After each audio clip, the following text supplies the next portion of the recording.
Good evening, everyone. Um, and thank you very much for joining us. With any luck, Mr. Nick Garbutt is hiding somewhere on the other side of his black screen. It's lovely to have everybody on board, and it's very nice to have my good friend and reasonably skilled photographer, Nick Garbutt, on board as well, chatting to us about big cats. Um, Seen one or two recently, Nick? Seen any recently? Big cats? Recently, not for a while actually. Haven't been any big cat trips since, oh gosh, it might be since Pumas last August was the Oh, last it's big not cat. all that far away. No, no, 6 months ago, I guess, for the last trip that That's all right. big cat related. I think you're probably a bit like me. You need to get a big cat fixed, don't you, every few months? It Well, sounds like you're going. absolutely, absolutely. There's generally one or two per year in there that scratch the itch. Yeah, absolutely. Well, look, to everybody that's on board, I know it's going to be an absolutely super evening because I know some of the things that Nick is going to be talking about, and I suspect you can guess as well. Um, but I will leave Nick to tell you about those things. Please do ask questions, which I will present to Nick when we get to the end of the evening. You'll be able to do that via the chat facility and via the Q&A facility, which you should find somewhere or other on your screens, depending on the device that you're using. But without further ado, I'm going to hand over to the great Nick Garbutt, who at this point I suspect will then tell me he can't remember how to activate Photo Magico and Photo Magico and go on to the next image. Um, We Nick, I'm shall going to see. reverse out. I will leave you to do your wonderful presentation, and I'll be back on board when you get towards the end. Thank you, Chris. Good evening, everyone. Delighted you could join us. So I'm going to take you around the globe to some of my favorite places for photographing cats. I've always had a fascination with all the cat family, really, but big cats, of course, are where most people get cut their teeth when it comes to seeing big cats and photographing them. One family, 40 faces. Believe it or not, there are actually 40 different species of wild cat around the globe. I've seen just under half of them, I think. I know there are one or two people that are probably in the low 30s as to how many they've seen. Obviously, the further along that journey you go, the harder and harder it gets. And some of them are mythical, some of the very small ones that occur in peculiar places. But they're compelling no matter where you are in the world to see and to obviously photograph. So I'm really going to concentrate this evening on what we loosely call the big cats, which for the purposes of this trip are lions, cheetahs, leopards, um, tigers, snow leopards, pumas, mountain lions, if you're in North America, and jaguars. So those are the seven cats we're going to concentrate on. The term big cat is not a specific one or a meaningful one in any sort of zoological sense. It's obviously just a general gauge on size.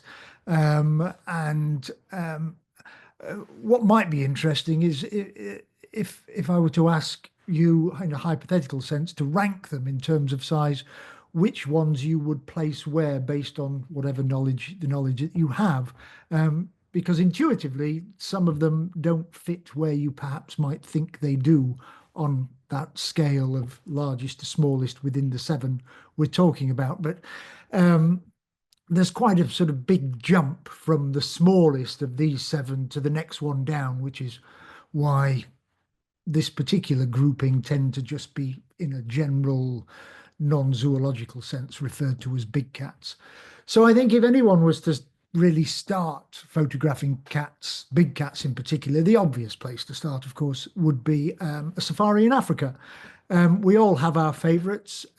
I tend to love going to Tanzania and the Serengeti for my fix for African safaris. I know Chris would be wedded to Zambia and in particular South Luangwa. Both fantastic locations, and of course there are any number of others Botswana, for instance, Kenya, of course. Each has their strengths and weaknesses. I'm going to speak in generalities here, but virtually all of the photographs that you're going to see have been taken in and around the southern Serengeti and adjacent areas. So we're starting with lions. They're perhaps the easiest of the big cats to see, because where you go to see them, relatively accessible places. The safari industries in those places are well geared and set up. The cats, by and large, are habituated. And of course, it's the only group living feline. So you're not looking for a single individual, you're looking for a pride in this case. And therefore, the likelihood of encountering lions is perhaps greater than any other big cat anywhere else. Once you go to the right places, your chances of seeing them, well, in some circumstances, you're virtually guaranteed.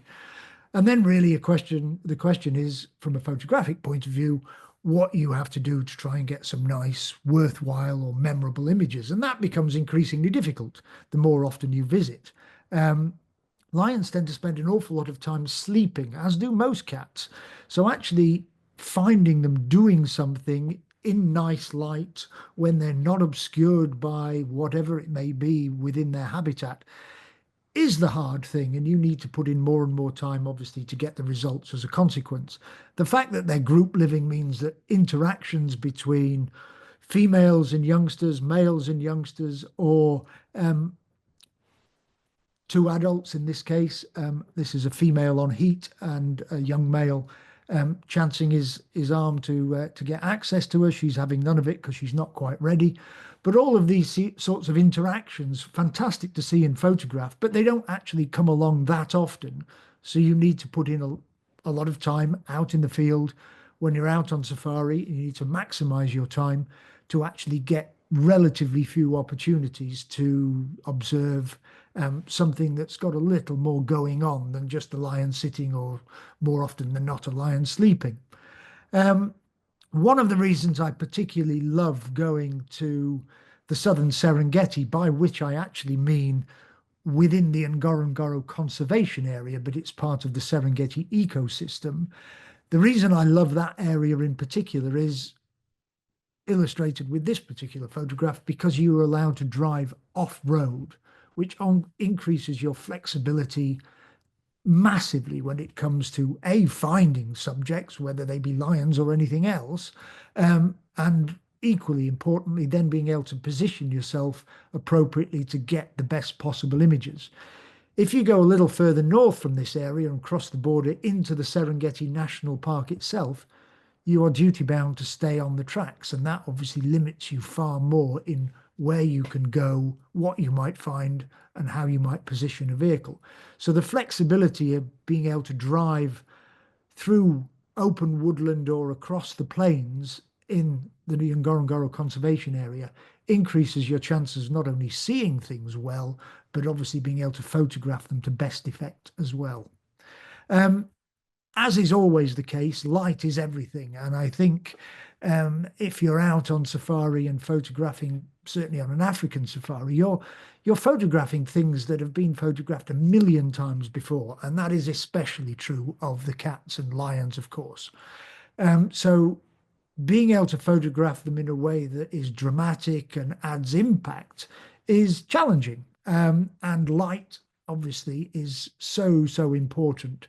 So those very first moments of the day when light, first the sun just comes over the horizon, you get lovely, low, raking, warm light, adds so much drama. So this was literally the first few rays that crept over the horizon and caught this young male lion that was stalking towards a female. It was actually the same two that were in the shot I showed a couple of images ago. It just adds so much being there at the right time. So you've got to be out of the lodge when it's still dark. You've got to get lucky and find something very early on, and then hopefully the light will play into your hands and you get shots that add so much drama. But the light is absolutely everything. The other thing, of course, is getting a low angle So you're able to control the background, in some instances, throw the background out of focus where possible.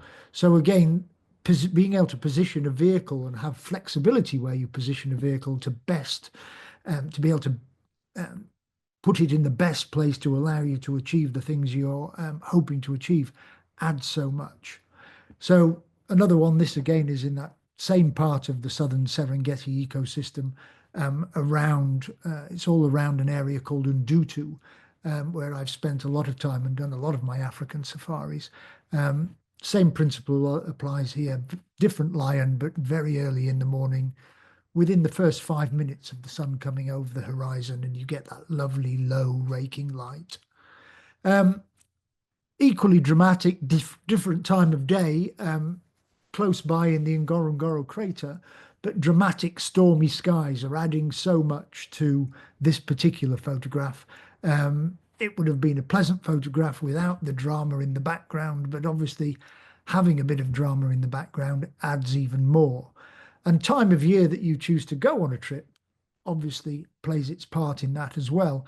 I generally do my Serengeti trips at the end of March and early April, which is after the high season.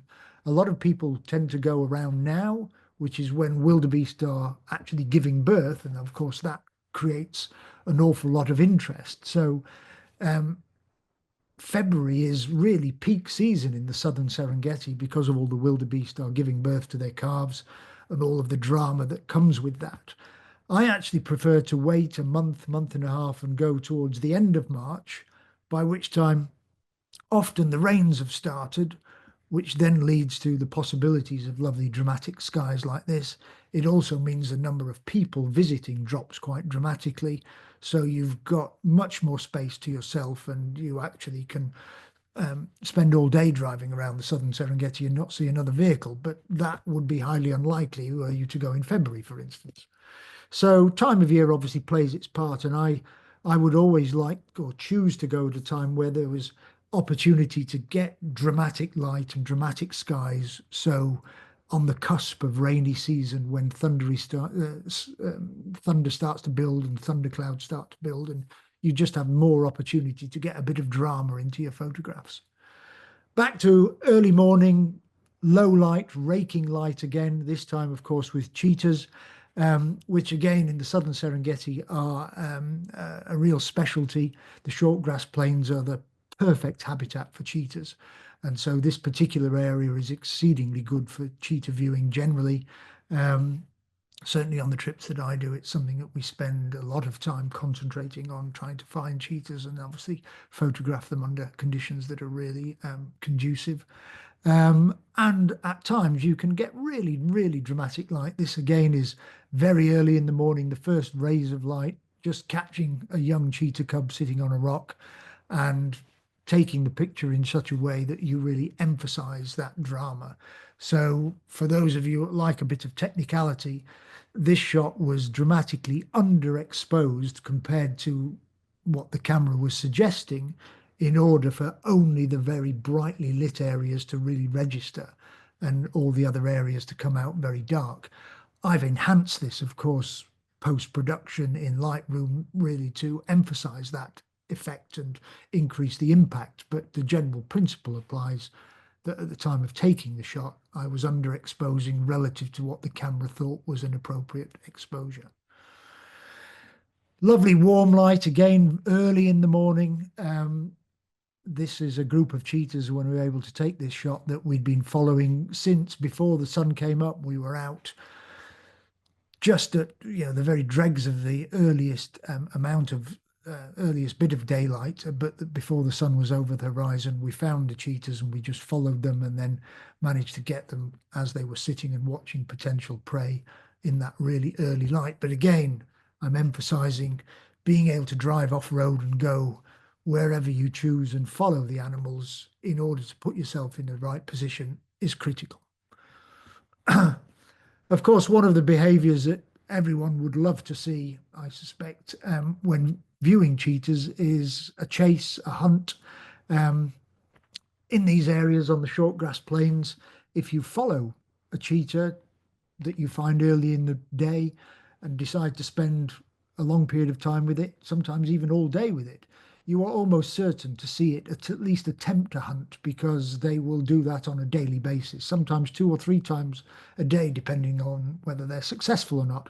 So I've seen many cheetah hunts, but I've not seen many successful cheetah hunts, because of course they more often are unsuccessful than they are successful. This one, however, was successful, and this female cheetah did manage to knock over and pull down this Thompson's gazelle. She had 2 cubs, so once the gazelle had been dispatched, the cubs came running in and were allowed to feed and so forth. So that adds to the interest and impact. When you're doing this, when you're watching this, you always make sure that you're positioning the vehicle a long way away, so you're not interfering in any way with the hunt or the likelihood of the hunt being successful or failing. So you're making sure the vehicle is at least, I would guess, 300 or 400 meters away from where the cheetah or the gazelle might be, so you're having no bearing on the outcome whatsoever.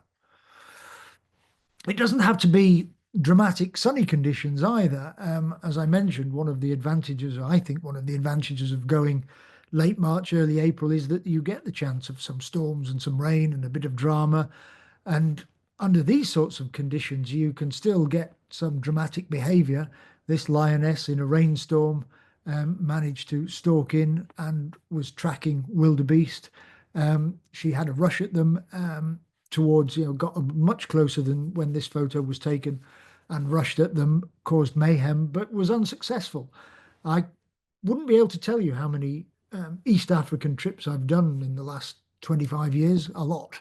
And I've still yet to see a successful lion hunt. I've seen successful cheetah hunts. I've even seen a successful leopard hunt, but I've yet to see a successful lion hunt. So it, again, is not something that you could guarantee or something that happens that frequently. Most lion kills occur at night, of course. So during the day, the chances of you being in the right place at the right time are quite slim.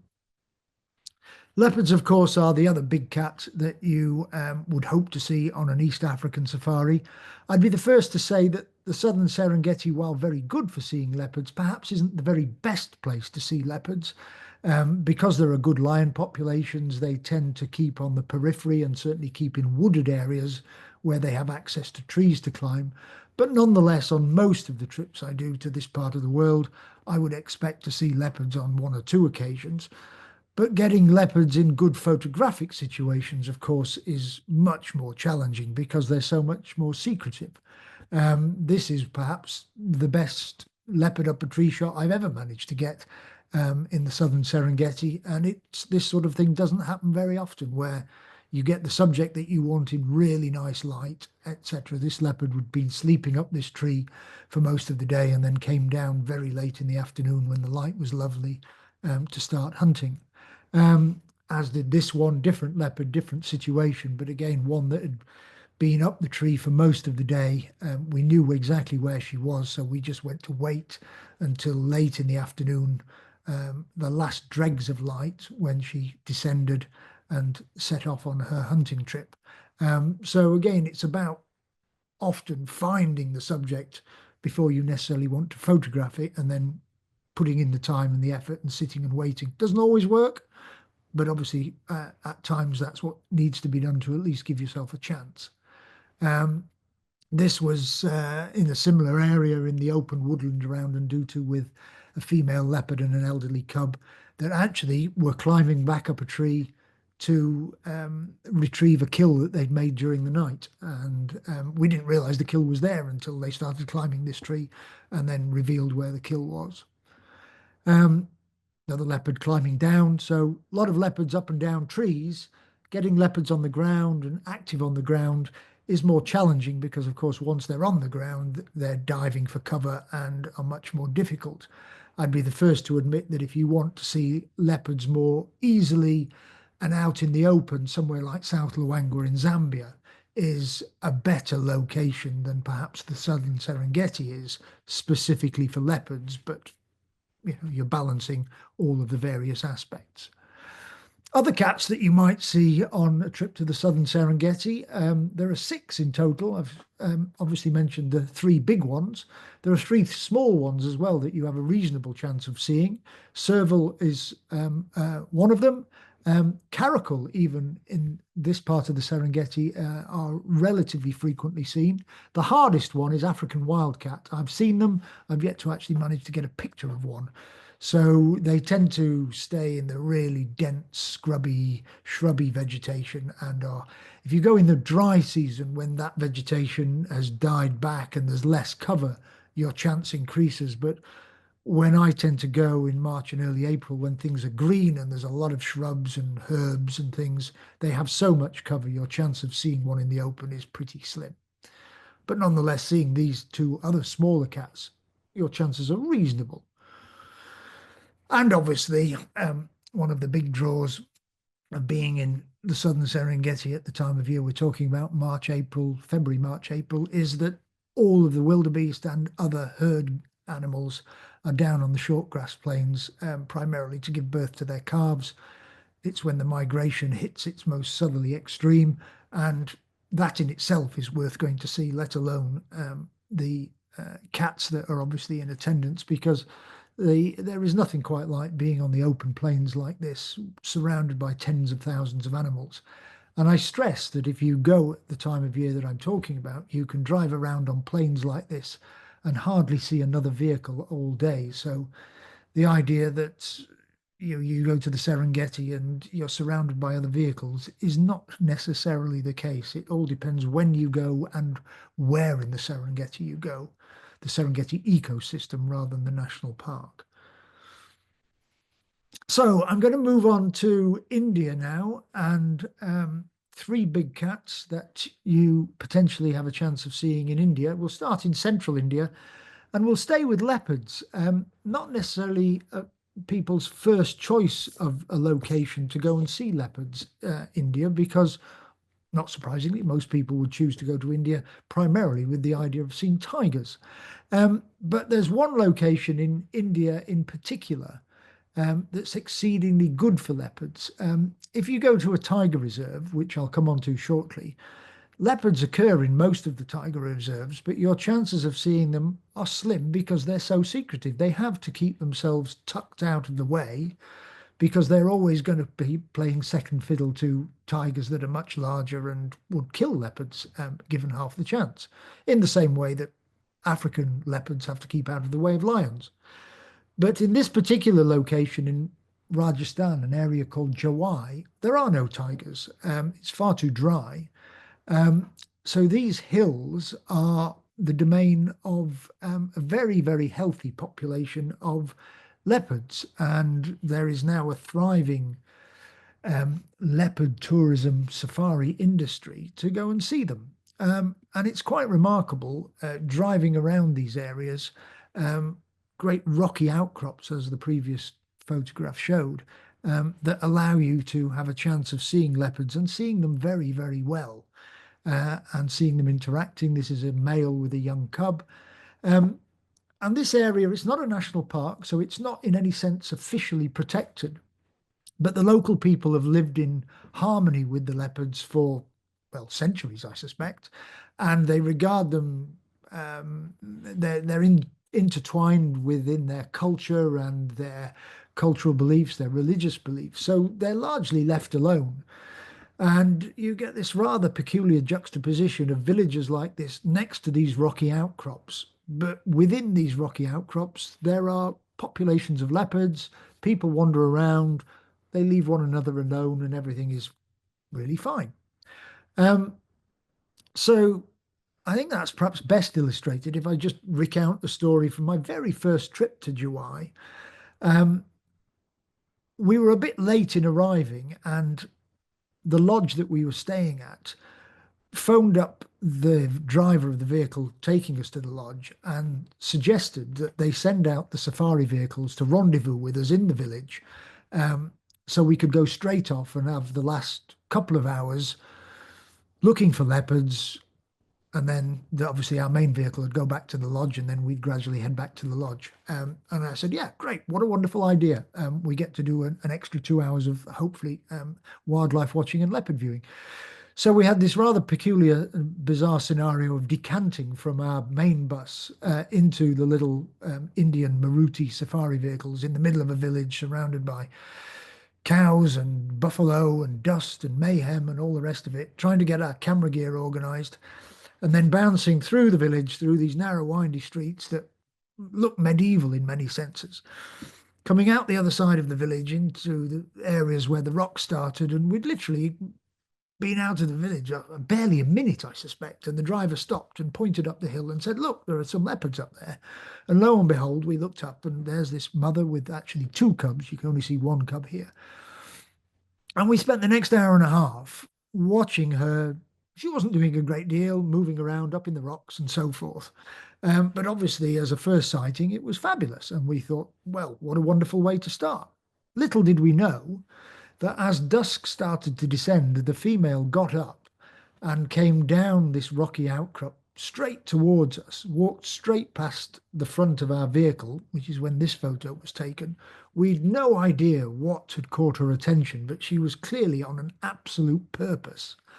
And she dived into some bushes. We heard various yelps, went around the corner to be greeted by this.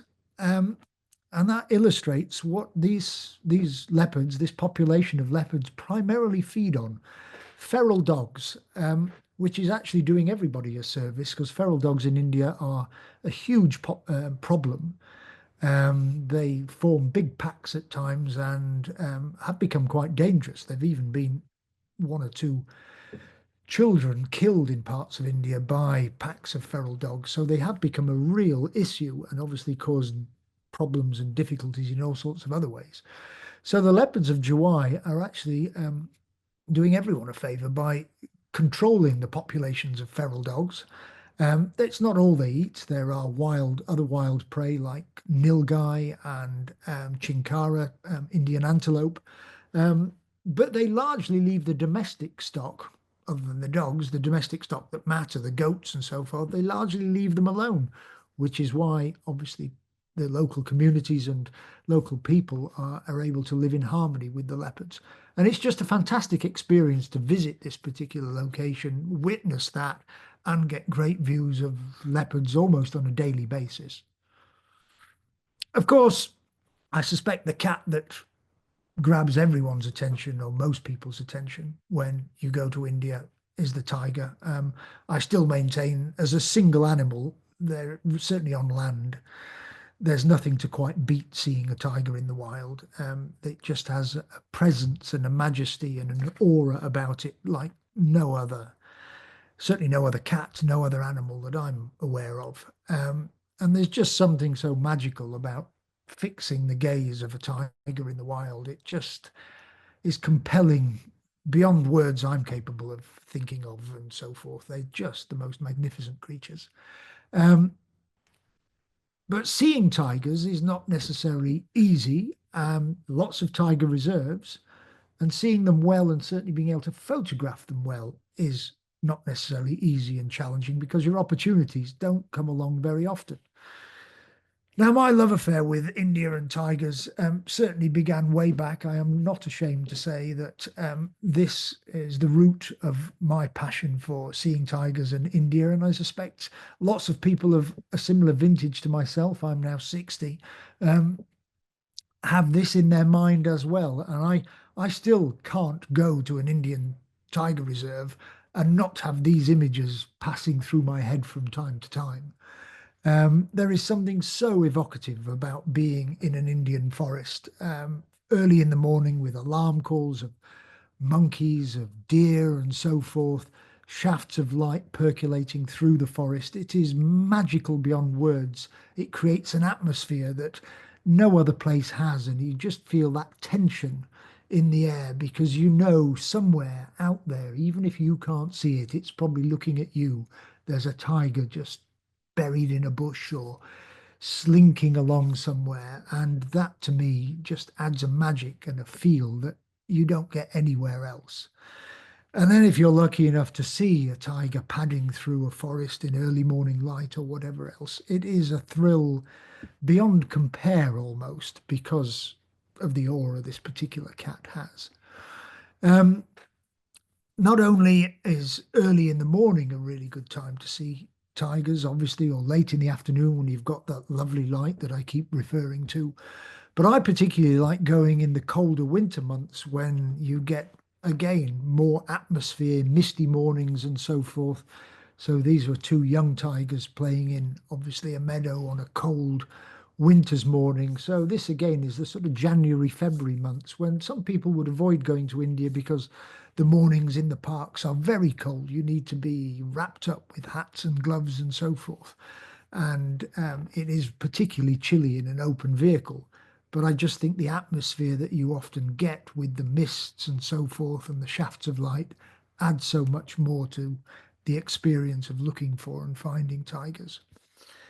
As I alluded to, your opportunities don't come along that often. Certainly good photographic opportunities don't come along that often. So you've got to be ready, you've got to have your equipment on hand, and you've got to be able to shoot very quickly. So this is a young tiger obviously climbing up a tree, not something you see tigers do that often, but it happened, it's been and gone in an instant. And unless you're ready, primed, set to go, you're going to miss it. So you've always got to have your equipment at hand, set up with settings that you are at least trying to predict what's going to be necessary.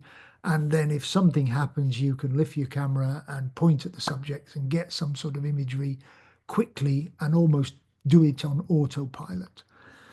This is a shot that I know I've shown on several other occasions when I've done talks like this, but it's still one that I'm very proud of for the simple reason it's an image I imagined getting 10 years before I actually managed to take it. It was an idea that I wanted to put into practice. Slow shutter speed motion blur is something everybody does now. I'd kind of imagined doing this virtually when I first started going to India back in the days of film.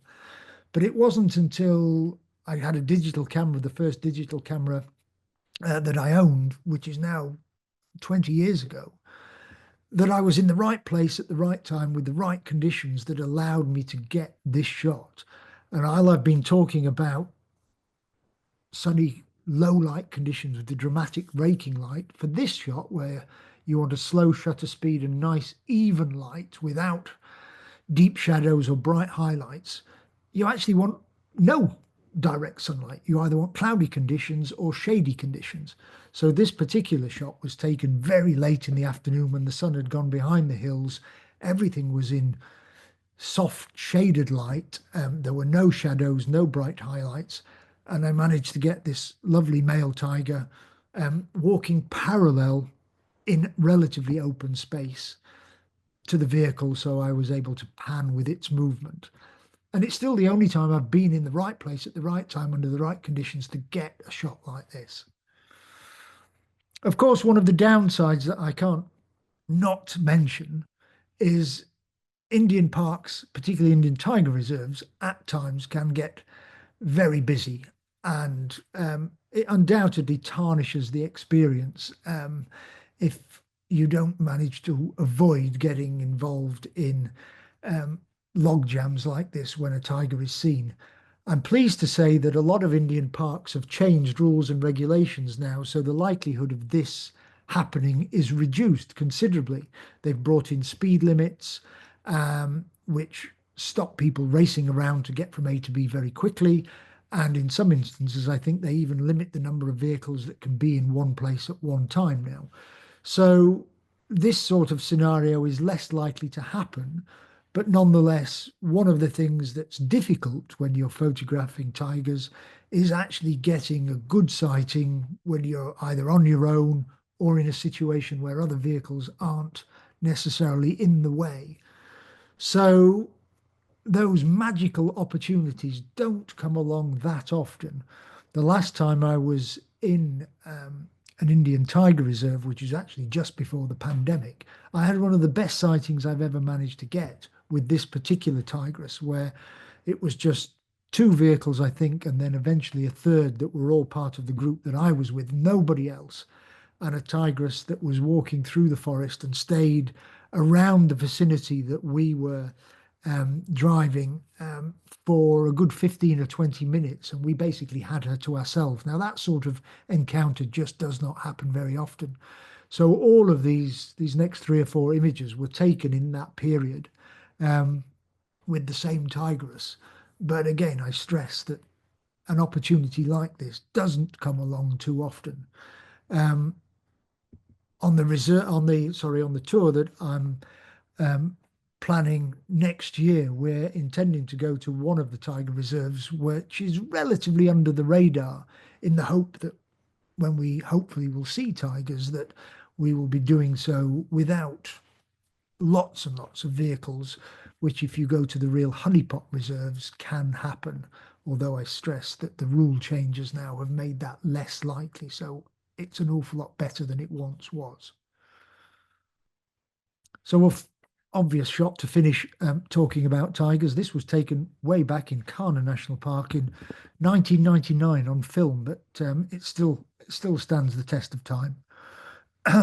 So I'm going to move further north in India now, way up into the Himalayas and Ladakh, which can mean only one thing. We're going to be looking for snow leopards. A magical experience, not just for seeing the cat, but also just for being in an environment that is obviously so unlike anywhere else. Even the flight into Ladakh, flying into Leh, is very special because you're flying over vast parts of the Himalayas that are uninhabited. And then landing in Leh, which is, as you can see from this shot, an utterly spectacular location in a valley. It's high elevation. We're talking about 11,500 feet, so 3,500 meters elevation. So one of the things we make sure we do on the snow leopard trip is to allow people time to acclimatize. So we actually spend the first 3 days just in Leh doing relatively little, so you get a chance to acclimatize to the higher elevation, because believe me, you will feel out of breath without a doubt. But it's a spectacular location, looking across to mountains that catch the early rays of the sun at dawn. And then, having spent that period of time mooching around Leh and doing various things within the proximity of Leh, we then drive 2.5 hours further up into the mountains, up to the head of a valley, which is at about 4,000 meters, 14,000 feet in old money. And I just think it's lovely that you can drive past a sign that tells you you're entering snow leopard territory. Just the very fact that you're in a place where you look around and think, well, there are snow leopards here, is in itself exciting. Some of the things that you may also see either on the way up to the snow leopard location or during the course of a stay there. These are urial, a type of wild sheep that's obviously one of the main prey items for snow leopards. And the lodge that we stay in, which I'll show you later in the talk, is in and around this high mountain community. And it just affords you an experience, not only in terms of comfort, which I'll come back to, but just an experience of living in and around a high mountain Himalayan community, which in itself is wonderful, because you're in amongst this particular location is a valley which only has 7 families living in it, and their broader sort of relatives in these little collections of dwellings dotted around with all of their domestic cattle, whether it be sheep or yaks or whatever it may be. So you get a real feel for basic life in these areas. These folk keep livestock, they farm during the summer months, and of course, they now are heavily involved in many instances in snow leopard tourism, which has added a significant string to their bow. But as a location, as you can see from this, it is quite magical.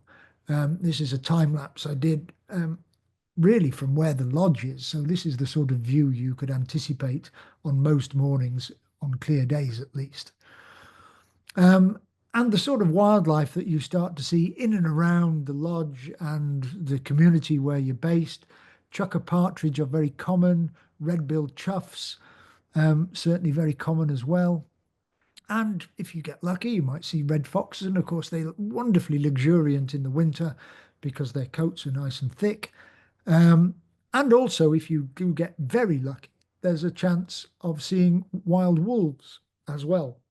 Doesn't happen all the time, certainly not something you could rely on, but from time to time there are reasonable sightings of wolves as well. Lammergeier is a bird you could very much expect to see on a trip to this part of the Himalayas.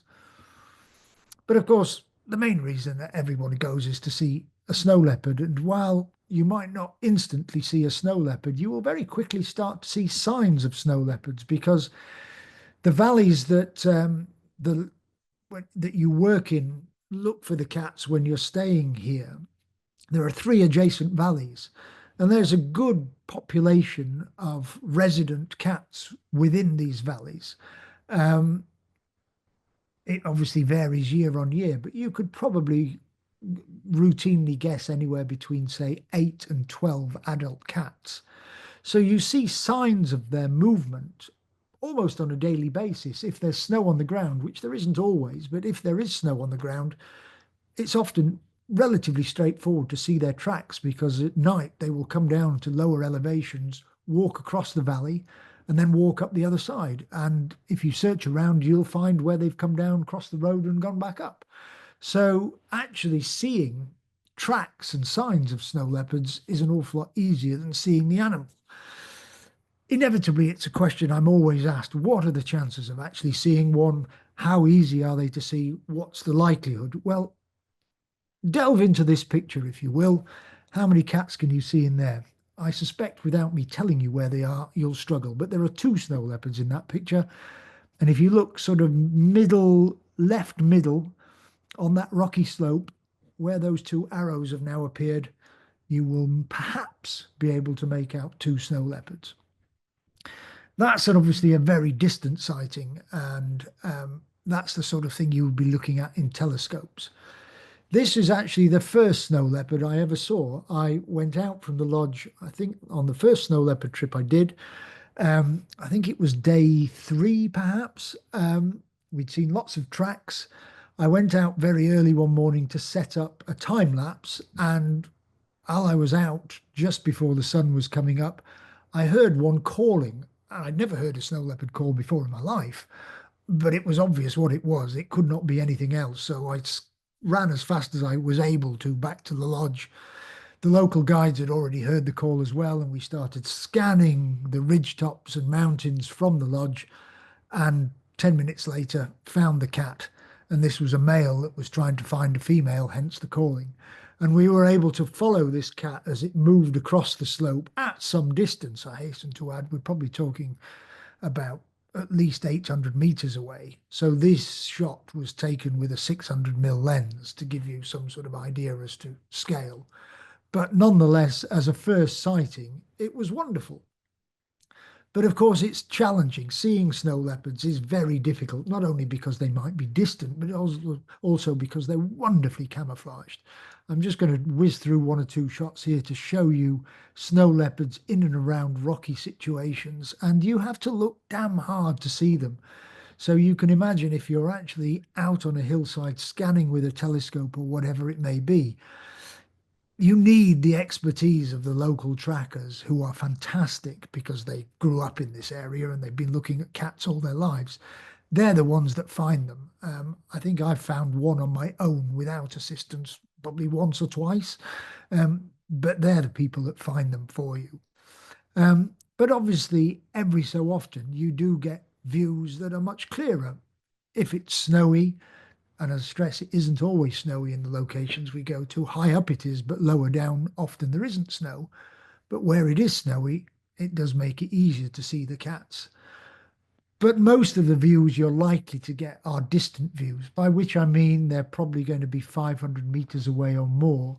So your photographs are going to be more about showing a cat that's relatively small in the frame, in its environment, in its habitat. You're not going to get the sort of frame-filling shots that you might be used to with lions or leopards or whatever it may be. But every so often, you will get an encounter where the cat is, say, 300-400 meters away, and your chances of getting something really meaningful is increased. This is one of the guides. This is Norbu, who's the sort of head guide and chief spotter, and he and his team spend hours each day, particularly first thing early in the morning for the first 3 or 4 hours, and then later in the afternoon when the cats are likely to be active, scanning the ridge tops around the lodge, because an awful lot of the viewing that you do is within the vicinity of the lodge. There's a very good chance that you will see cats from right outside the lodge, albeit up on the ridge tops. So Norbu and his team are scanning these areas for several hours per day, and other areas besides, depending on local information, looking for the cats. And a lot of the time you're seeing cats high up on ridge tops. So again, you need a long lens. This again was taken with a 600mm lens, but from right outside the lodge, or very close to the lodge. And here you've got a female with two older cubs on one of the ridge tops. So this little bit of video, again, taken with a 600mm lens. These cats were probably about 800 meters away. It's a different mother and cubs taken in an adjacent valley, but just to give you an indication of the sort of sighting that you would hope to get on this sort of trip. Once in a while, you do have a chance of getting closer sightings, and that will generally revolve around a kill being located. You'll see evidence of kills on a regular basis, but a kill being located and being able to hone in on it is obviously quite rare. I'm just going to whiz through this particular scenario because I've just got to keep an eye on the time here, where I trekked up one of the adjacent valleys and stopped when I saw this ibex, male ibex, that was standing. And I just was interested in photographing the ibex, and it was standing there fairly stationary, just looking down, as you can see in that image. And then it walked off and walked up the slope, and I was able to take this shot. And as I looked at the picture afterwards, I thought, my goodness, that ibex looked like it's been attacked by a cat. I can see blood, I can see scratch marks and so forth. So we went up to the rock that the ibex had been standing on, and sure enough, beneath it, where you can see this broken ground, is where a snow leopard was. And we then started to look around and realized that the cat had attempted to catch this particular ibex. There'd been an almighty struggle, and the ibex had obviously got away. But you can see here, there's this slide that goes down the slope, down towards that rock that I've just shown you. And this slide was probably 70 or 80 meters in length. And you could see where the snow leopard had run across the snow, leapt onto the ibex, and then obviously the ibex had run down the slope, dragging the cat along with it. And as I worked around to look for evidence, found bits of ibex hair. You can even see a bit here with a claw mark and blood on it, it's all fascinating. And I realized that, we'd missed seeing this event by a matter of minutes. So it's just luck of the draw. But every so often you are able to view cats much more closely, which is generally when a kill is located and the cat returns to the kill, often early in the morning, late in the afternoon. So this is a female that was returning to a kill that would be made high up in the valley. It was actually a domestic yak, a young yak that it had killed. And she was returning from her lair down to where the kill was located. So you can just see from this was shot from about 150 meters away, I would say. And the closest I managed to get to this cat when she was feeding was probably about 70 or 80 meters. So it gives you some sort of indication as to what sort of distances we're talking about. And this was as she was then leaving the kill and heading back up into the hills. So this is a different female feeding on a yak carcass with an older cub. And this illustrates one of the things that's become very central to the way snow leopard conservation and snow leopard tourism works. A revelation in relatively recent years was to construct, that conservation organizations instigated with local communities, was to construct these wire covers to their domestic stock pens. Previously, traditionally, their stock pens were open like this, so it was very easy for snow leopards to get in. And they'd often, a single snow leopard would kill 10, dozen, 15, 20 sheep or whatever in a single night. Couldn't eat them all, but would just kill them. And obviously, that meant that local communities and snow leopards were at loggerheads with one another, and the snow leopards were persecuted. They started using these covers, um, and snow leopard predation of domestic stock dropped by over 90%, almost instantaneously. So we now have the scenario where local people no longer see snow leopards as a threat, and they realize the benefits of snow leopard tourism. So communities like this are now encouraging not only cats into the area, they're not persecuting them so the cats become so much more tolerant, and they're now building homestay lodges like this one that we use, so people can go and stay in a relative degree of comfort and have a chance of seeing snow leopards, obviously in an environment that's challenging to say the least. Some of the early snow leopard destinations required you to camp in temperatures dropping down to -20 and below, which is obviously hardcore stuff and not for everybody. Whereas now you can stay in a lodge like this with hot water, flushing loos, etc., and it's so much more comfortable. And you're in a spectacular location, knowing full well there are snow leopards wandering around in the hills where you're staying. And it's a fantastic overall experience. And the local people have really embraced the idea of snow leopard tourism. They can see that their livelihood is very much linked to successful snow leopard tourism. So not only are they providing homestay lodges and involved in the running of those lodges, but using traditional techniques to make delightful little souvenirs and so forth out of yak fur and so forth. So they're just expanding the whole sort of premise of snow leopards being at the center of something good. Snow leopard conservation, snow leopard tourism is hand in glove, and everybody wins. Right, I'm well aware that I have got limited time, so my last two cats to talk about are, of course, in South America. And I'm going to start with pumas, which has become in recent years, one of the best big cat experiences you can have anywhere in the world, without a doubt. There was a time, of course, when seeing a puma was mythical. I've yet to see one in North America, where they're more often called mountain lions or cougars. But in South America, I've seen them in the Pantanal on 2 or 3 occasions, fleetingly. I've seen them once in Costa Rica, fleetingly. But in Patagonia, at the southern tip of South America, if you go to the right locations, you can see them readily and see them in a way that's very different to most big cat viewing elsewhere in the world. Not only is the cat viewing experience spectacular, the environment is utterly spectacular as well. There are few places on the planet more spectacular visually and more awe-inspiring than Torres del Paine in the southern tip of Chile. And this is one of the best places, if not the best place in the world, to see pumas in the wild. It's worth going just to see the landscape and the mountains alone. These are the horns, the famous horns of Torres. But when you add in the possibility of seeing pumas in amongst this amazing landscape, it elevates the experience to something really quite special.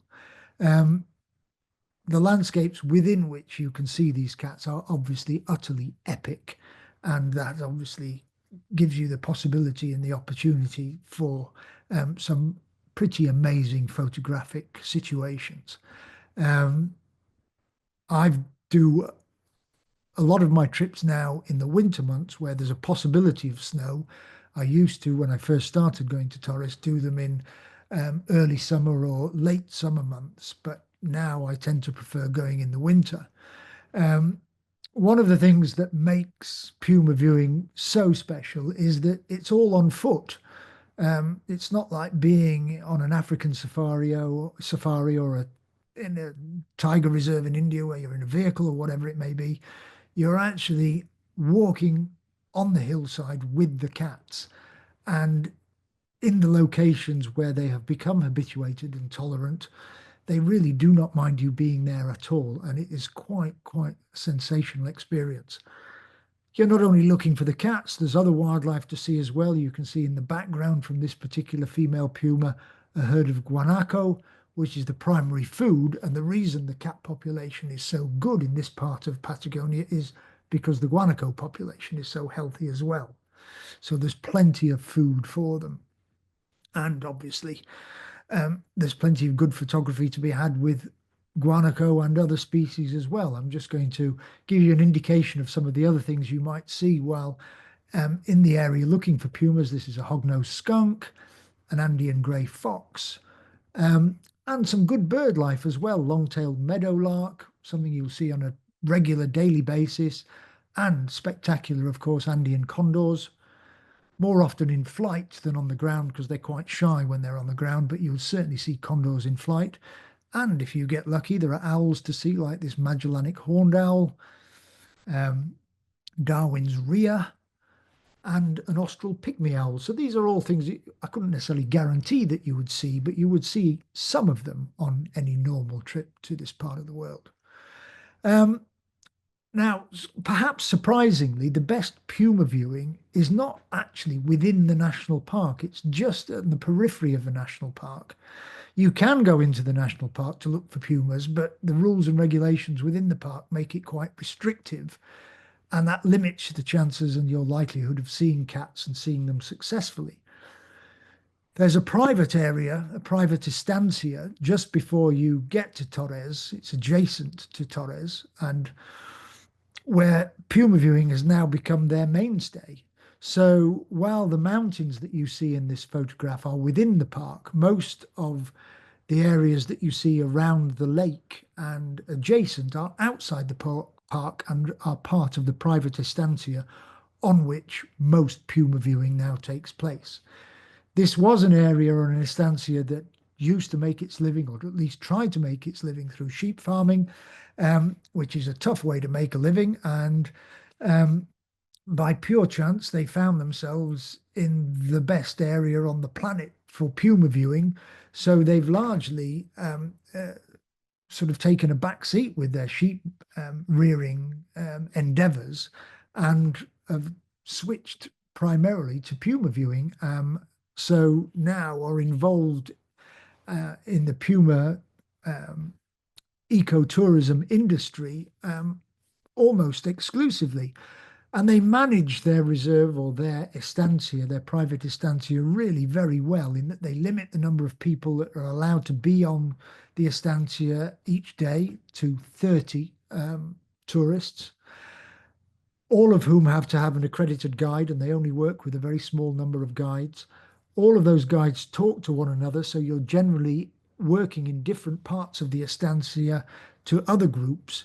And if a cat is seen or something good is seen, then you would ask permission from the other group that are viewing that, whether they are happy for you to come in or not. So the whole thing means that people don't stumble into one another. There's not overcrowding and so forth. And it's managed beautifully, which means everyone gets fantastic experiences. Now, I've been lucky enough to be going to this area for quite some time. And one of the things that adds to the interest is that you can kind of build up almost relationships, too strong a word, but you build up a sort of feeling for the cats and the cat family trees that develop. So this central cat here, the one in the middle, is a female that was very famous 10 plus years ago. Her name was Sarmiento, and she was one of the first cats to feature in documentaries about the area. And this shot was taken in 2017, I think, which was probably her last litter. She disappeared. She was quite old at this point, and she disappeared not long after these cubs became independent. And there were two males and one female cub. The female cub is the one on the right-hand side there, fast asleep. And the female cub here is the one, Sarmiento's at the front, the gingery coloured cat, and the smaller cat behind is the female cub. And then when I went back to Torres in 2022, that female cub had grown into a full adult and had become, and still is, one of the absolute stars of the show. Her name is Pataka. And as you can see, she's stunningly beautiful, but also incredibly tolerant. And as are her cubs, because she doesn't mind being approached, and therefore her cubs get used to being approached as well. So in 2022, I saw her as an adult for the first time. And as you can see, she is a stunningly beautiful animal. And she had a litter of two, a male and a female cub, which were about 6 months old at the time in 2022. And I was lucky enough to see them on numerous occasions in different conditions, including snowy conditions, cubs playing, as you can see here. And then the following year, when I went back in 2023, those cubs had become independent. Pataka, as you can see from this shot, this is her in 2023, was actually alone. The cubs had just become independent and we didn't know where they'd gone. So any sightings we had of her were just her on her own. I then went back last year, August 2024, Pataka again, but with the new cubs. So these again are about 6 months old. And we had wonderful encounters with her and her new set of cubs.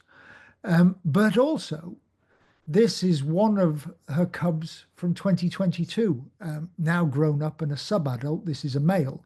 So again, it's one of those lovely things that I'm very fortunate to be able to do in obviously going back to this area on a repeated basis, is that you see the cubs throughout different periods of their life. You see the cats, sorry, throughout different periods of their lives, from cubs to sub-adults right the way through to adults.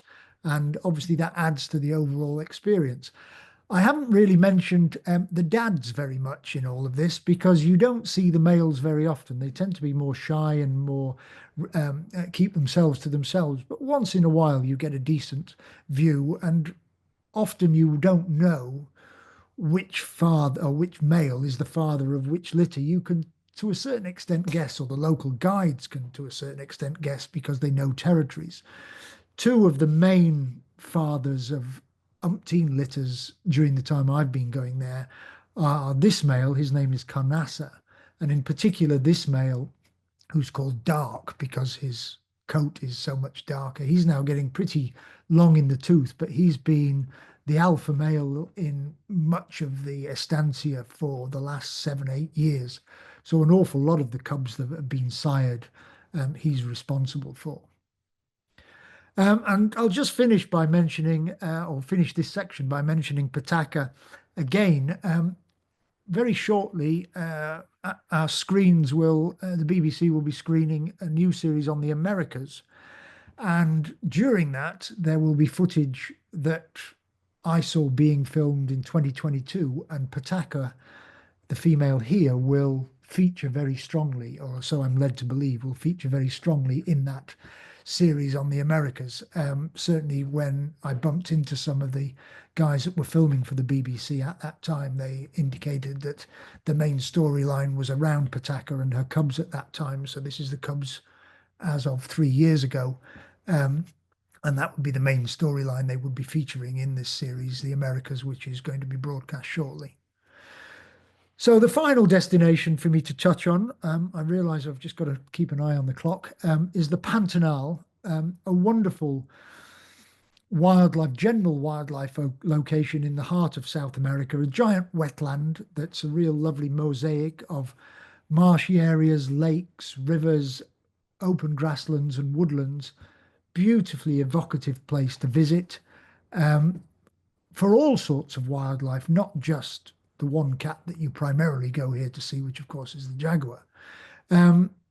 It's a wonderfully rich wildlife area, stands scrutiny or stands comparison with anywhere, say in sub-Saharan Africa, as a general wildlife safari destination. The density, diversity of different species you can see, particularly during the dry season when lakes shrink, rivers shrink, and wildlife gets much more concentrated around remaining water, is quite phenomenal. Yukiri caiman by the hundreds at times, which are obviously wonderful in their own right to photograph.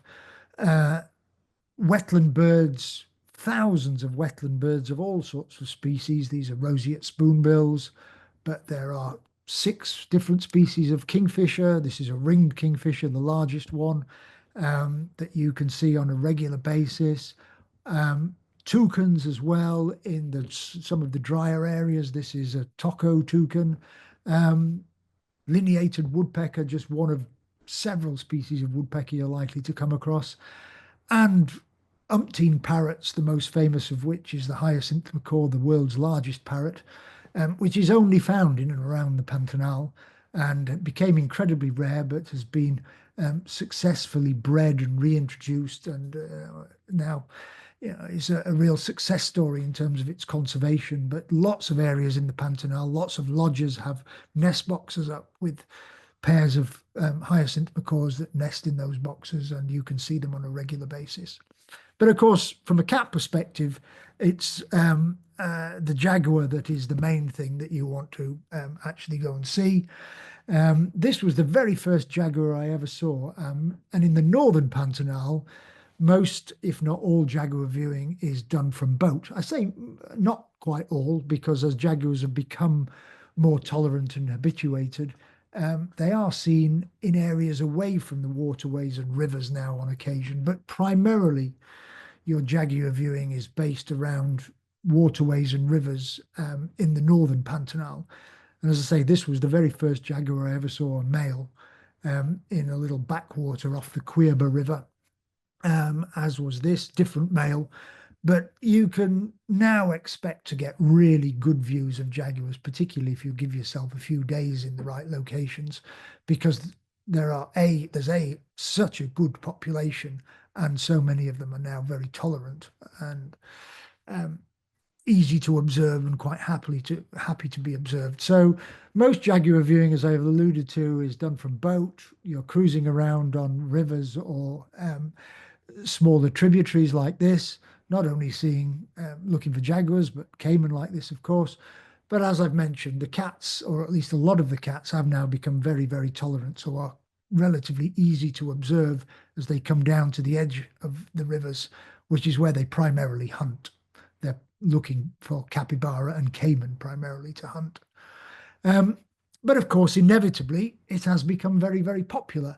And there's a lot of safari tourism now, jaguar photography tourism, and some places become, or can become, too busy. I'd be the first to admit that.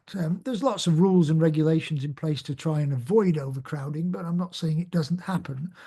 But certainly one of the things on our tours that we guard against is making sure boats are not overcrowded to being ridiculous like this, where obviously if you're on the wrong side of the boat here, your chances of actually getting a worthwhile picture are limited. So on the tours we do, we would never put this many people in a boat. It's much more like this, where you'll have a smaller number of people in a boat and everyone has a reasonable chance of getting a worthwhile shot, no matter what the situation. And we also spend primarily our time exploring the quieter backwaters away from where other people tend to be, because there are so many cats in these areas that if you avoid the real honeypot areas, your chances of seeing cats elsewhere is still very good, as well as seeing plenty of other things as well. This is a yellow anaconda feeding on a fish that it had caught. If you get very lucky, you might see an agami heron, and of course other mammals, giant otters. The Pantanal is almost certainly the best place there is to see giant otters and see them well, several individuals or lots of individuals have become very tolerant to boats and can now be seen and photographed relatively easily. But of course, what you're really after are fantastic jaguar encounters. And like all cats, all cat encounters, you need to put in the time at the best times of day to get good encounters, good situations in nice light.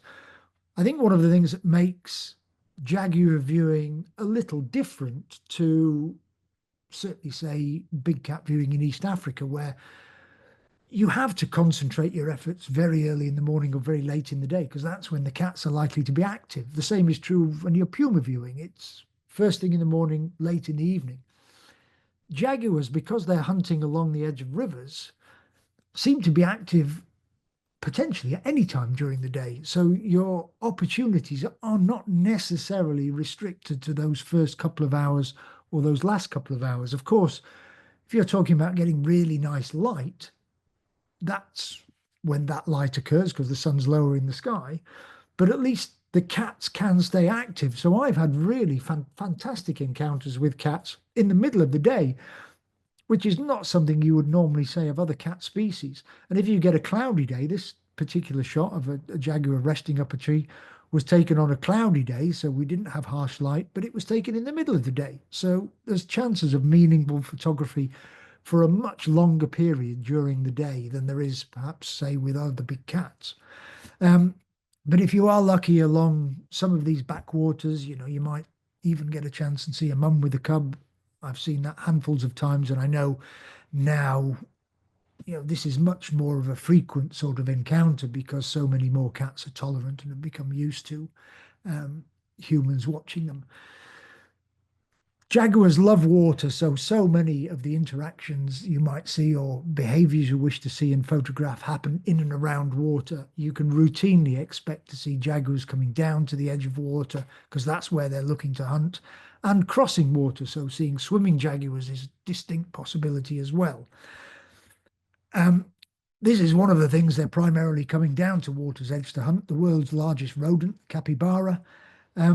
And while most hunts, like all big cats, are unsuccessful, once in a while you might even get a chance to see a successful hunt. This was on one of my very early trips to the Pantanal, and I felt certain in this instance that I was going to see a successful hunt because I thought this cat had to be able to just literally jump off this bank onto one of the capybara swimming upstream, but it didn't. I was amazed. It didn't even attempt to get either of those capybara. And as you can see, the one at the front has probably just got wind of the jaguar, which is why it's diving under the surface.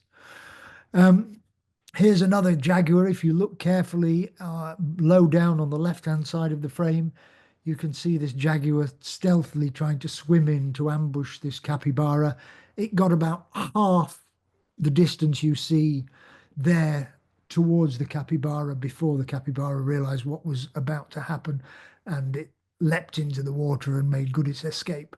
So, like most big cats, there are more failed attempts than successful attempts, but once in a while there is a successful attempt. This shot, I've just slightly got ahead of myself, was taken after an unsuccessful attempt. I saw a cat stalk in towards this capybara, which I didn't realize had this posse of youngsters with it at the time. It was sitting right on the edge of a lagoon, and the cat stalked in and tried to leap on the capybara, which instantly leapt into the water and disappeared. And then when it popped up again, it popped up with its 4 youngsters and swam right past our boat. And the jaguar was still on the shoreline looking out into the lake, wishing what might have been. But you do very, very occasionally get, I was about to say get lucky, I suppose it depends which side you're on, but I'm always on the cat side. So you get lucky and you see a successful hunt like this particular female jaguar that managed to catch a capybara on the edge of the water. I'm just going to finish off by mentioning the southern Pantanal, which is an area that's less visited, certainly from a jaguar perspective, than the north. It's not primarily river-based as the jaguar viewing tends to be in the north. The places you can visit, the posadas, are much more spread out, so it's not necessarily as easy to get around. The distances are vast in some instances, so longer drives are required or even short plane rides to get from A to B. But it does offer a different sort of experience, which is equally valid for wildlife watching in general and for cats as well. Stunningly beautiful Puerval trees in bloom. One or two other species which you can see in the northern Pantanal, but certainly have a good chance of seeing in the southern Pantanal as well. Crab-eating fox, for instance, and some of the anteaters. This is lesser anteater or tamandua. Good chance of seeing this in the north, but a very good chance of seeing it in the south.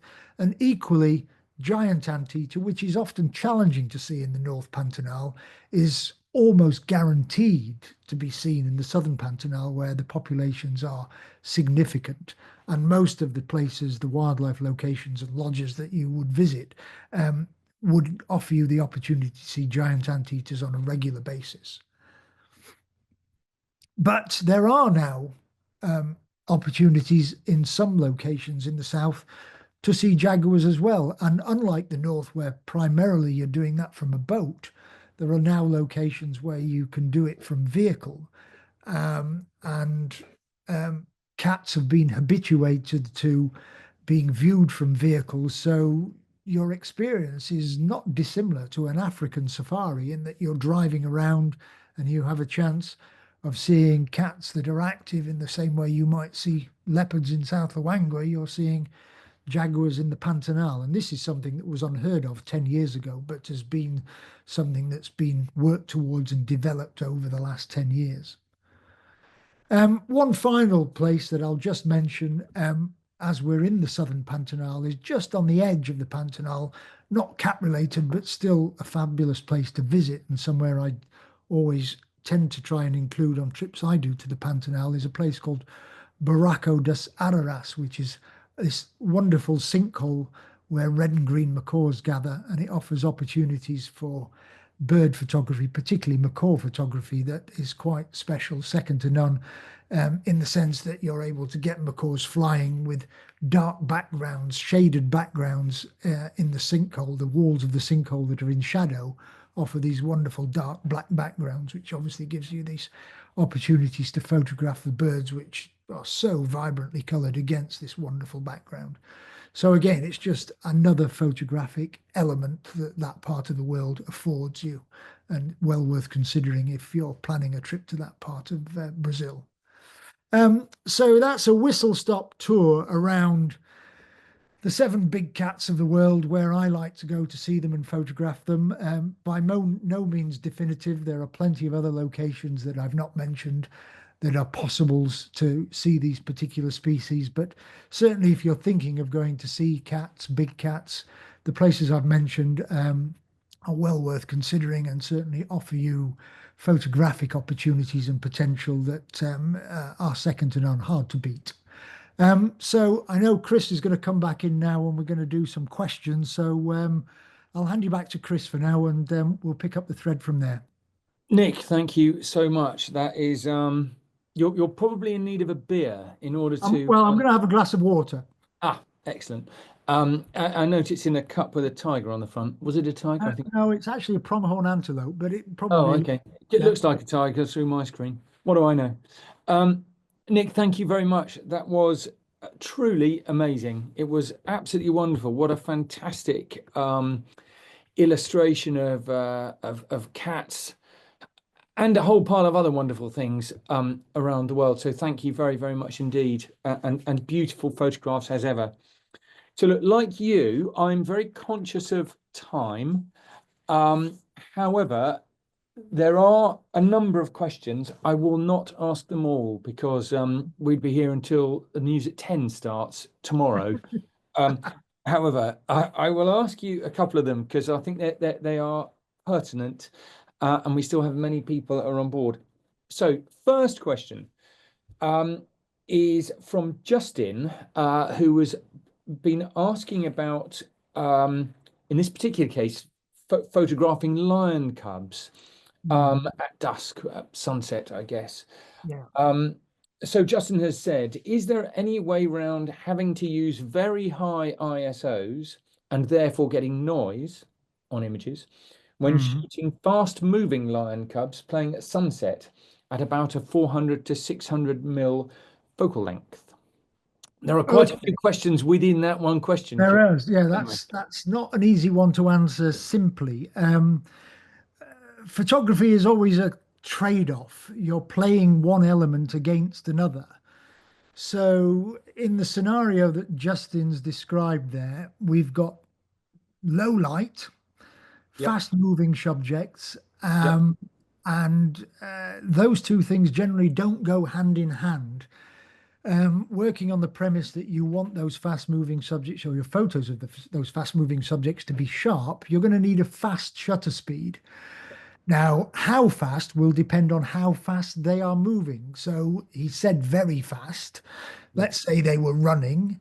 I would say within a minimum, you would want a shutter speed of a 500th of a second to freeze running lion cubs. Obviously, it does depend how quickly they're running, but let's assume running implies that they're going to be moving pretty quickly. Yep. Now, getting a 500th of a second when the light levels are low is obviously extremely challenging, and there is no way around it. You can only use high ISO. The one mitigating thing you would be able to do would be use the widest open aperture whatever equipment you have, whatever lens you have offers. And that really follows for most situations. My default, certainly early in the morning, late in the evening, would be to have my lens set at its widest aperture, which means I'm automatically letting in the maximum amount of light that the conditions allow me to do. And I would then alter the ISO to achieve whatever shutter speed I deemed necessary for the picture I was taking. So in Justin's scenario, a 500th of a second, I would increase the ISO with the maximum aperture the lens I have affords me. I'd increase the ISO until the shutter speed reached, let's say, a 500th of a second. Now, almost inevitably, that's going to mean the ISO will be reasonably high. Now, the good news is that with most modern cameras, certainly if you've got a mirrorless camera, most up-to-date cameras, their performance at high ISO is increasing or incredibly good. So you still manage to get workable images, particularly if you then use a little bit of noise reduction on the shaded areas, which is where noise shows up to its greatest extent.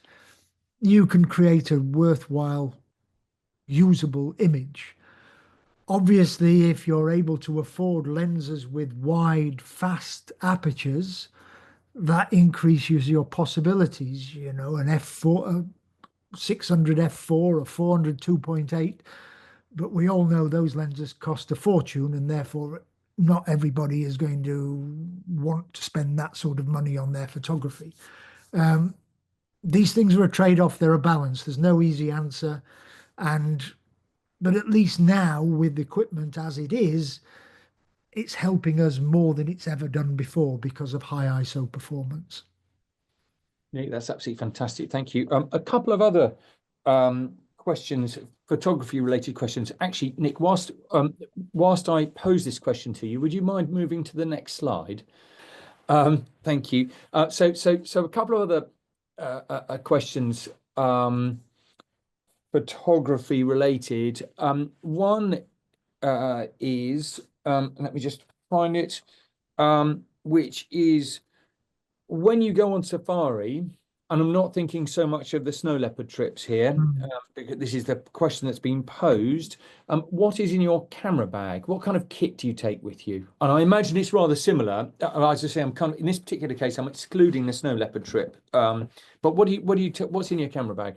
So generally speaking, and it does vary from trip to trip, but if you're talking about a vehicle-based trip, so that would Yeah, be any African safari, a tiger safari, a leopard in India, and jaguars in the Pantanal, where you're vehicle-based, either a boat or more often a road vehicle, then I would, my stock in trade would be a camera and one of three lenses. yeah, I've obviously tweaked and changed this over the years. Um, as I've changed and tweaked my equipment. As a general lens, I have a camera attached to a 100 to 400, which is an all-purpose sort of quick shoot from the hip. If something happens really quickly, I can just grab that and get something, and I know at least I've got some insurance shots or whatever it will be. I then also have two big prime lenses, which obviously are the big expensive things. I used to carry a 300 2.8 and a 600 f4. Well, actually, first it was a 500 f4. Then I went to a 200 to 400 f4 zoom and a 600 f4 as a pairing. Now I have an 800, which is a maximum aperture of 6.3, and a 400 2.8, which has a drop-in converter. Now, obviously, those are expensive bits of kit, and they're going to be beyond what an awful people would want to spend. But I would say, as a general rule, given what sort of equipment is now available, Nikon, Canon, and some of the independent manufacturers do really good either 100 to 400s, 100 to 500s, 180 to 600s, which cover a broad breadth and are extremely good quality at relatively affordable prices. We're talking 2.5 grand or less. Still expensive bits of kit, but at this end of photography, nothing's cheap. No. But that's significantly less than going up to the big prime lenses. Yep. But that sort of thing is what I'd have as a stock in trade. That's brilliant, Nick. Thank you. And I think as we're cruising towards 9 o'clock, we have only a couple of minutes. Could I just add one more thing there, Chris, to that question? Yeah, of course. If you are able to, it is always worth having two camera bodies so you can have a different lens attached to each. So, it speeds things up and you can switch very, very quickly if circumstances changed. And equally importantly, it means you're not taking a lens off to put a new lens on and allowing dust into your camera. And those two things, when you're on a safari, are very, very useful indeed. It's all about making it simple, isn't it? The simplest you can make it, Absolutely. you massively increase your chance of getting good shots. Exactly. So I'm going to ask, because of time, I'm only going to ask you two other questions, Nick. One from Francis, great question here, particularly in respect of the lions. How did you get pictures at lion height? Presuming you were in the vehicle, I know the answer, but presuming you were in the vehicle when you took the photographs, as you would have been in a number of cases. Indeed. There have been occasions when I've been outside a vehicle, albeit the lion's been at significant distance. Is this why you only have one arm and one leg now? But generally speaking, it's again about the flexibility of being able to position a vehicle. And an awful lot of times that you encounter lions or whatever the subject may be, the situation does not allow you to get the image you hope for because you can't get into the sort of position that you would like. So some of those instances were simply that the lion was on a bank or something and therefore higher up than I was, and we deliberately positioned the vehicle beneath that bank so we were at eye level. Another way of doing it when you're in a vehicle and that sort of scenario isn't possible is that you're leaning out of the vehicle and using the pop-up screen on the back of your camera to focus or to position the camera. And I use an auto release, and you can even use a monopod and sort of hang the camera outside, and so you're half guessing, but at least you're lowering the camera down to almost ground level as something walks by you or approaches you. And because you're using autofocus and with eye tracking that we now have and all of those things, while it doesn't guarantee you're going to get workable shots, it certainly increases your likelihood. And given we can take hundreds of pictures in a matter of seconds, you only need one that's worthwhile. Yeah, And you've got absolutely. something. Absolutely. So again, it's just thinking out of the box and thinking, if I can't get my camera where I want to be by normal route, can I do it some other way? Hanging it out of the vehicle, whatever it may be. And I actually have a little device, a pole that I lower my camera down on out of the window of the vehicle, and then a remote trigger that I can fire it with. And I'm guessing what I'm getting, but at least you can see the back of the screen, so you can kind of frame up and position to an extent. And then I'm just shooting away and hoping that I get something worthwhile. And like you say, there's a tremendous amount of guesswork there, but There you'll is, get a couple of good but, shots. but you only need one or two crackers and it's worthwhile.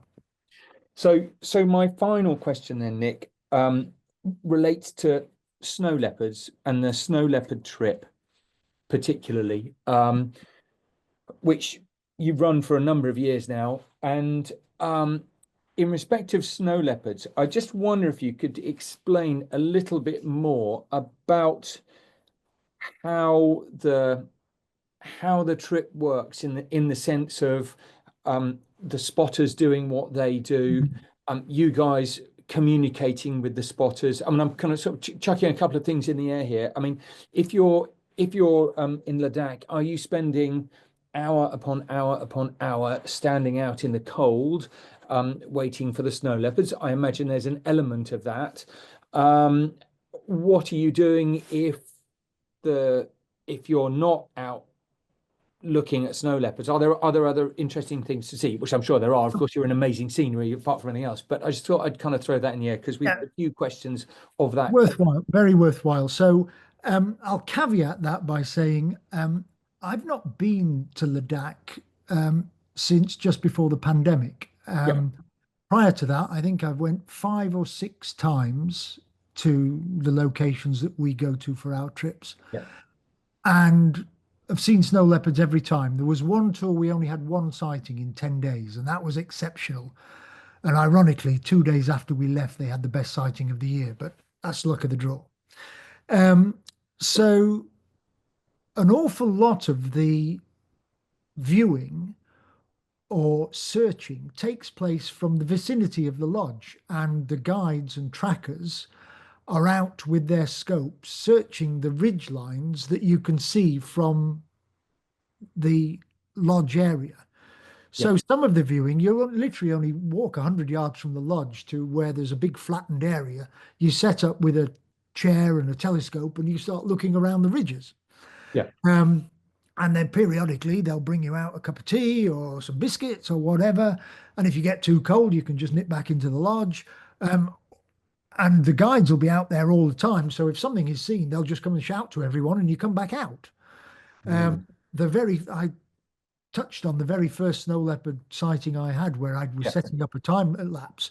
That was really early in the morning, and all of the clients on the trip were still in their gym jams and still were still sort of having their tea and getting ready. I came running back, said what I'd heard and seen, and we had this rather comical scenario of people running out into the car park, setting up scopes in their nightwear, wrapped in coats, because they were desperate to see it. Um, Fantastic. so the first sighting we ever had, most of the group was still in their nightwear. Fantastic. Brilliant. um, Okay. but most of that sort of viewing in and around the lodge is in that done in that way.